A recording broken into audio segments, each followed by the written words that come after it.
Morning student. आज हम लोग जान रहे हैं एनसीईआरटी बुक साइंस में केमिस्ट्री जो सब्जेक्ट है क्लास 10वीं का, उसके 2 पार्ट एसिड बेस और साल्ट आपको प्रारंभ है। अम्ल भस्म और लवण direct Samidha coaching centre Kanti thermal power colony gate के सामने जो स्थित है, इसके बारे में लेखक महोदय कमलेशानंद उपाध्याय हरियुद्ध केशव चंद्र शेखावत आपको लगातार पढ़ा रहे हैं, तो इसे ध्यान से सुनिए।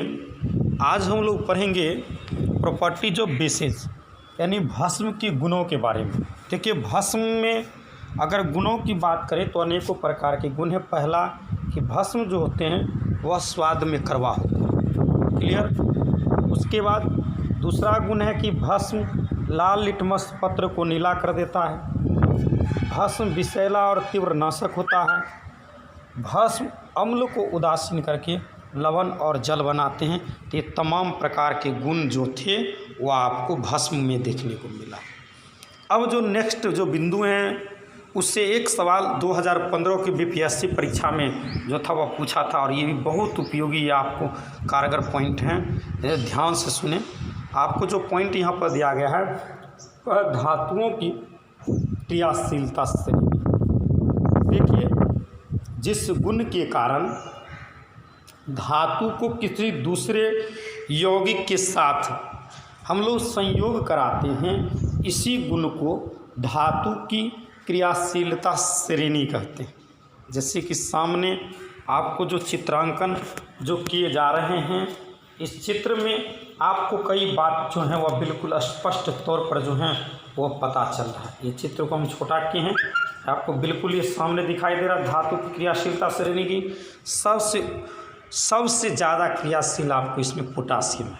तो बीपीएससी 2015 की परीक्षा में यह क्वेश्चन पूछा था कि वह कौन सा धातु है जो सबसे ज़्यादा क्रियाशील है। फिर नीचे की ओर बढ़ते हैं तो इसी बिंदु को हम आगे बढ़ाने का कार्य करते हैं। देखिए कि सबसे ज़्यादा धातु में क्रियाशील जो था वह पोटासियम था, और सबसे कम जो होता है वह सोना और चांदी होता है।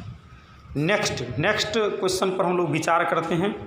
देखिए, यहाँ पर जो नेक्स्ट है आपको है वह है आपको स्ट्रॉन्ग एसिड प्रबल अम्ल। ऑब्जेक्टिव में 10वीं क्लास की बोर्ड परीक्षा में ज़्यादा क्वेश्चन पूछता है कि निम्न में से कौन आपको स्ट्रॉन्ग एसिड है, प्रबल अम्ल है। तो समझिए इसका डिफिनेशन कि वे अम्ल जो जल में घुल करके लगभग पूर्णतः आयनित होकर के हाइड्रोजन आयन प्रदान करते हैं। तो जो अम्ल जल में घुल करके पूर्णतः हाइड्रोजन आयन कहने का अर्थ हुआ H+ आयन प्रदान करता है, वे आपको प्रबल अम्ल कहता है। पूर्णता का अर्थ होता है कि पूरा का पूरा 100% घुल करके आयनित होता है, तो ये स्ट्रॉन्ग एसिड होते हैं। तो उसके अंतर्गत आपको आता है हाइड्रोक्लोरिक अम्ल HCl, सल्फ्यूरिक अम्ल H2SO4 और नाइट्रिक अम्ल HNO3, ये सभी आपको प्रबल अम्ल के अंतर्गत आते हैं। अब नेक्स्ट पॉइंट पर विचार करें आप।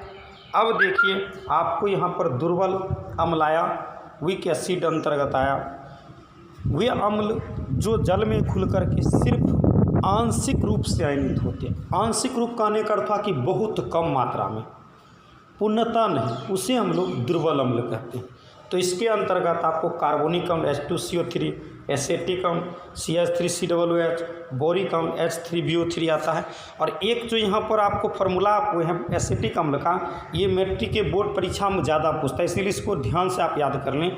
CH3COOH एसेटिक अम्ल का सूत्र है, इसका यूपीएससी नाम एथेनोइक अम्ल होता है। नेक्स्ट अब हम लोग विचार कर रहे हैं क्वेश्चन पर, वह आपको है सांद्र अम्ल के बारे में। सांद्र अम्ल किसे कहते हैं कि जब विलयन में अम्ल की अधिक मात्रा उपस्थित रहती है तब उसे हम कहते हैं सांद्र अम्ल, क्लियर। जैसे सांद्र HCl हुआ, सांद्र H2SO4 हुआ।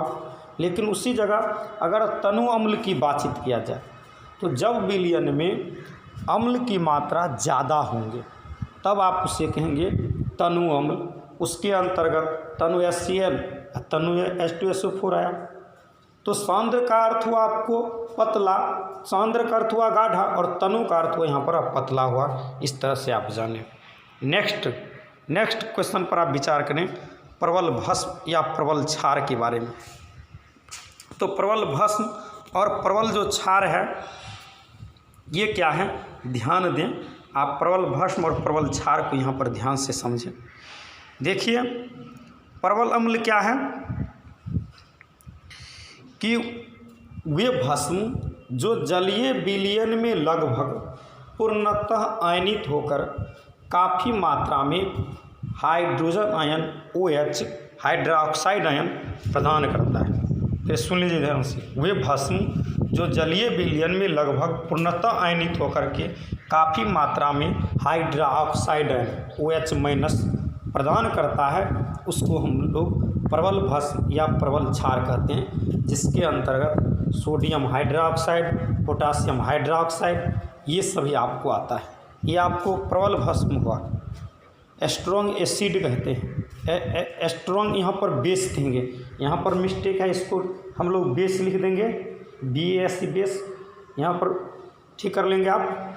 अब देखिए नेक्स्ट जो आपको है वह आपको है दुर्बल भस्म के बारे में। यहाँ पर इसको बेस बना देंगे, बेस।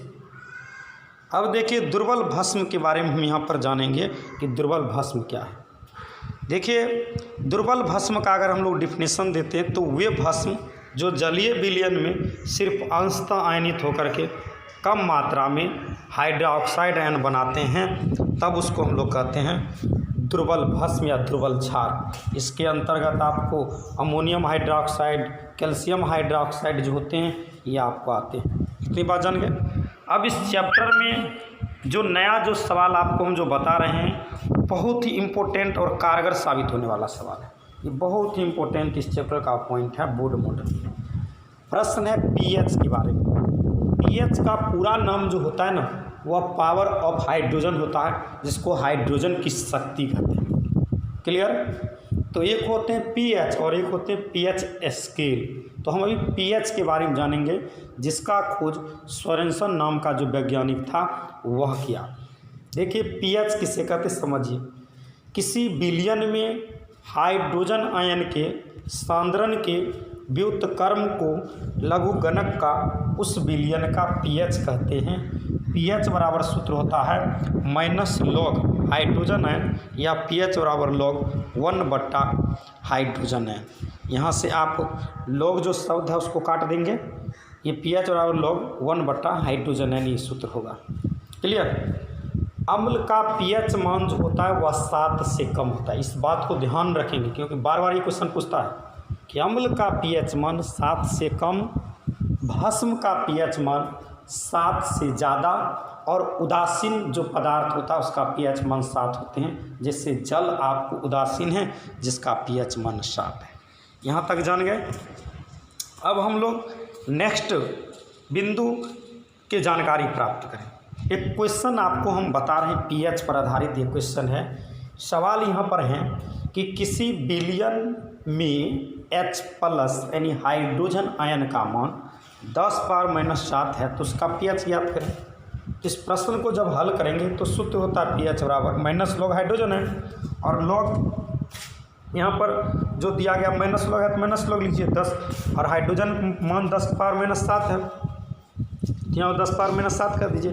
अब -7 को इधर लाएंगे तो -7 लॉग 10 हो गया, लॉग 10 का मान होता है 1, तो इसका आंसर जो आपको बनेंगे वह 7 और लॉग 10 का मान 1 बराबर कितना हो जाएगा 7। यह आपको अम्ल होगा। यह क्या होगा? अम्ल होगा। अब देखिए जो तालिका हम आपको दिखा रहे हैं, पूरा ये तालिका को छोटा करके हम आपको दिखा रहे हैं, ये बहुत ही इम्पोर्टेंट तालिका है।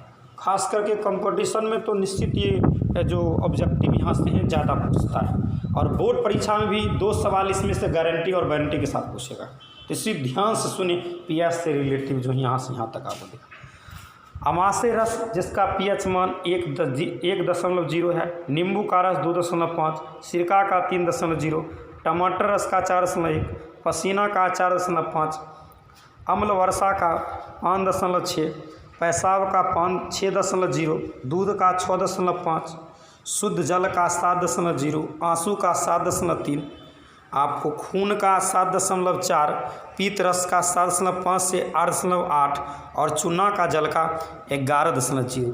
इसमें आप ज़्यादा याद कर लें आप नेक्स्ट इसमें जो सबसे ज़्यादा जो पीएच मान पूछता है वह आपको पूछता है किसका, तो अमाशय रस का, फिर आपको पसीना का, फिर आपको वर्षा के जल का, पेशाब का और खून का। इतना का प्रश्न में बार बार परीक्षा में जो होता है वो पूछा जाता है पीएच। अब देखिए